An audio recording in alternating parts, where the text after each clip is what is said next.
So sometimes people ask, what's the difference between these trays? Because they look about the same. They're both 0.7 C, 0.7 C, but this one says mixed, this one says 12. What does that mean, right? So a lot of times, in general, there are single length trays and there are mixed trays. So what that means is in a single length tray, every single row in here is all that one single length. And that length in this case is size 12.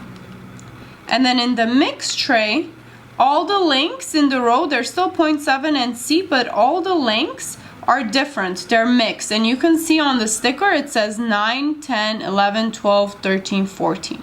So that's a mixed tray, 0.7 C, 9 through 14.